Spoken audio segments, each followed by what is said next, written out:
Doctor సత్య గారు. నమస్తే అండి. మేడం. అసలు క్యాన్సర్ అనేది ప్రాణాంతకమా అంటే మనం భయపడితే ప్రాణాంతకం, భయపడకుండా జయిస్తే కనుక అది ప్రాణాంతకం కాదు. కానీ క్యాన్సర్ గురించి ప్రతి ఒక్కరిలోకి అవగాహన కావాలి. అసలు స్టార్టింగ్ నుంచి మనం మొదలు పెడదాం. ఆ క్యాన్సర్ అనేది ఎందుకు వస్తుందన్న దాని మీద ఏమైనా క్లారిటీ ఉందంటారు అసలు? Sure madam. యునానీ వైద్యంలో మాత్రం దానికి చక్కటి క్లారిటీ ఉంది. దానికి కారణం ఏంటంటే అసలు మీరు ఇప్పుడు వర్డ్ యూజ్ చేశారు చూసారా, క్యాన్సర్ అన్న పదం. అది ఎవరిచ్చారో తెలుసా మీకు?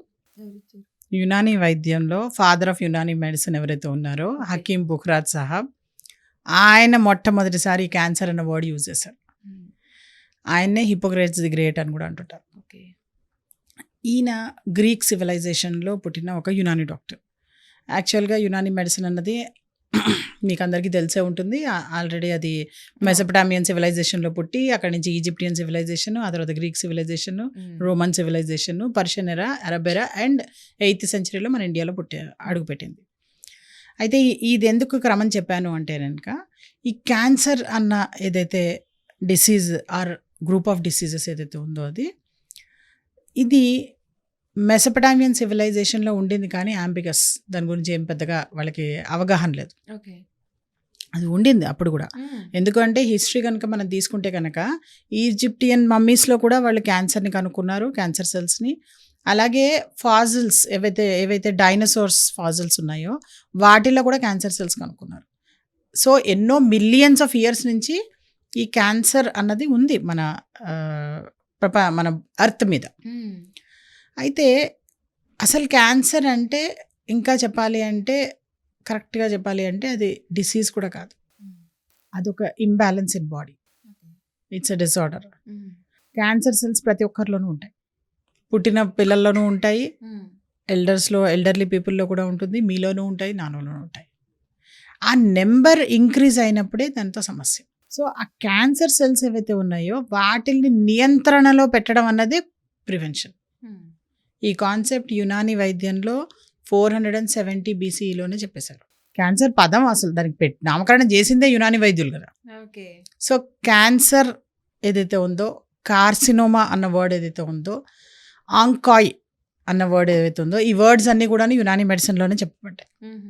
అంటే ఏవైతే జస్ట్ ట్యూమర్స్ లాగా ఉండి నాన్ స్ప్రెడ్డింగ్ నాన్ అల్సర్స్ ఏవైతే ఉంటాయో వాటిలన్నింటినీ కూడాను ఆంకాయ్ అనేవారు ఆ రోజులో.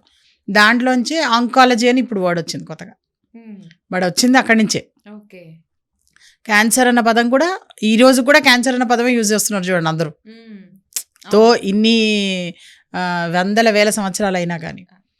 అయితే ఈయన ఎప్పుడైతే క్యాన్సర్ గురించి వర్ణన మాకు బుక్స్లో 470 BCEకి ముందే మాకు ఏవైతే ఉన్నాయో అక్కడి నుంచి మొదలుకొని ఏంటంటే నెక్స్ట్ మనకి రోమన్ సివిలైజేషన్లో హకీమ్ జాలినూస్ అనే డాక్టర్స్ ఎవరైతే ఉన్నారో, గ్యాలెన్ అంటారు ఆయన కూడా దీనిపైన ఎంతో విస్తృతంగా దీనిపైన వర్కౌట్ చేశారు.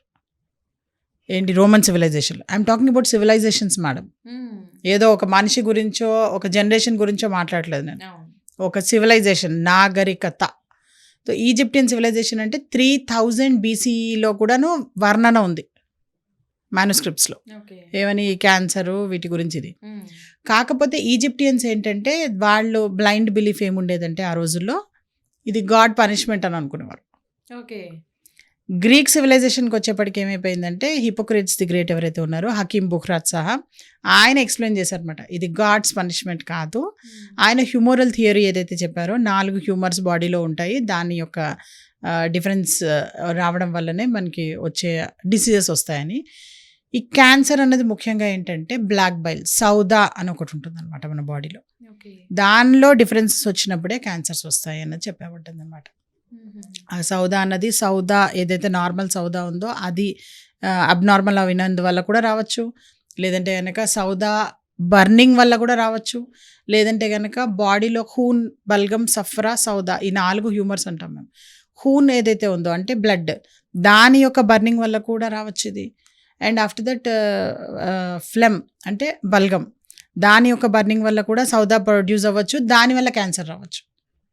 అండ్ మెయిన్ ఇంకోటి ఏంటంటే సఫ్రా అంటే బైల్, దాని యొక్క బర్నింగ్ వల్ల కూడా సౌదా ప్రొడ్యూస్ అవ్వచ్చు, దానివల్ల కూడా క్యాన్సర్ రావచ్చు. సో ఇలాంటి బర్నింగ్ ఏదైతే ఉందో దాన్ని ఎహతరాక్ అంటాం మా దగ్గర. సో ఈ బర్నింగ్ ఏదైతే ఉందో దానిలో అంటే మీకు అర్థం కావడం కోసం బర్నింగ్ అని చెప్తున్నాం మేము. దానివల్ల మీకు క్యాన్సర్ వచ్చే అవకాశాలు ఉంటాయి అని చెప్తారు అనమాట. సో ఈ బర్నింగ్ అన్నది దేని వల్ల అవుతుంది? సరిగ్గా నిద్రపోకునేందువల్ల. ఓకే. రాత్రి 8:30కు పడుకొని ఎవరైతే తెల్లవారుజాము 5 లోపల నిద్రలేవరో వాళ్ళల్లో క్యాన్సర్ సెల్స్ ఎక్కువగా ప్రొడ్యూస్ అవుతూ ఉంటాయి. ఓకే.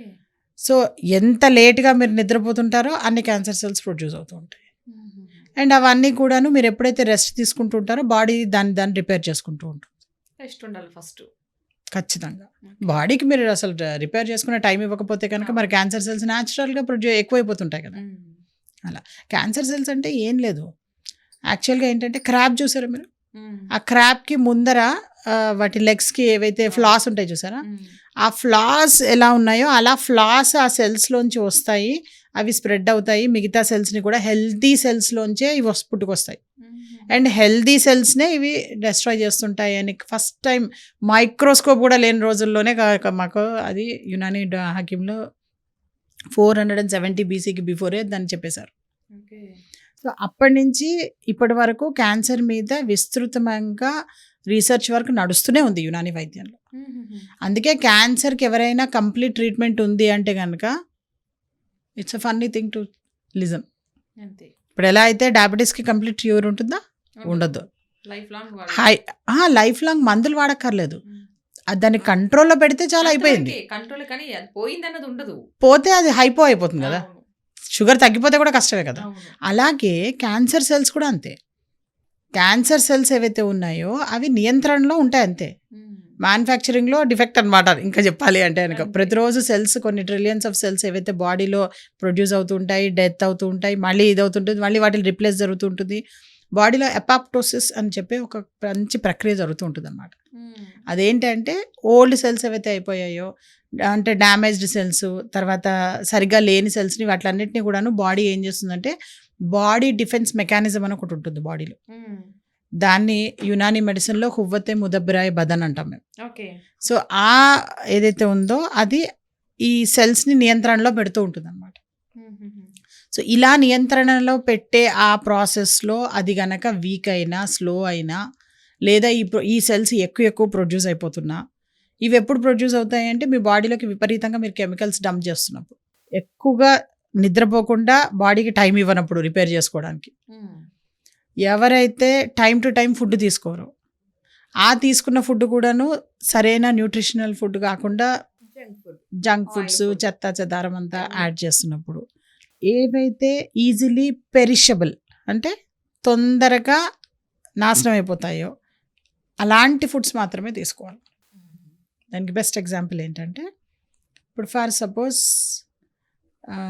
అంటే చూజింగ్ ఎలా చేయాలి అనేది చెప్తున్నాను నేను.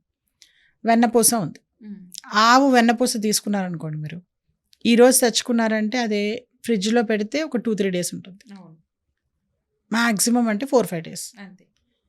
అదే 1 నెల రోజులు పెట్టారనుకోండి, ఫ్రిడ్జ్లో పెట్టినా పడైపోతుంది అది వెన్నపూస. అదే మీరు ఆయిల్ ప్యాకెట్ రిఫైన్డ్ ఆయిల్ తెచ్చుకోండి, ఎన్ని రోజులైనా ఉంటుంది. అవునా కదా? అంటే మనం అది చూసి ఈవెన్ మీరు గానుగ నూనె కూడా తీసుకురండి, గానుగ నూనె కూడా మీరు ఎక్కువ రోజులు పెట్టారనుకోండి అది కూడా డ్యామేజ్ అవుతూ ఉంటుంది. గానుగ నూనె కూడా మీకు ఎక్కువ రోజులు పెడితే కనుక మొత్తం అంతా కూడాను దానిలో ఫంగస్ వచ్చేస్తుంది. అంటే ఏవైతే తొందరగా పెరిషబుల్ ఉంటాయో అవి మనకి ఆరోగ్యానికి మంచిది. మీరు అదే కెమికల్స్ ఎంత వేస్తుంటారో అవి అంత లాంగ్ లైఫ్ ఉంటాయి వాటికి. పాలు చూడండి, ప్యాకెట్ మీద 3 డేస్ రాసి ఉంటుందండి.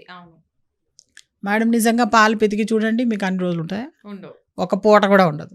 అంటే సరైన పద్ధతిలో లేకపోతే ఇరుక్కుపోతాయి వెంటనే. అంటే అవి పాలే కాదు కదా, ఆ ప్యాకెట్లో ఏవైతే పాలు వస్తున్నాయో అవి అసలు పాలే కాదు, పౌడర్ని నీళ్ళలో కలిపి దాన్ని ప్యాక్ చేసి ఇస్తారు.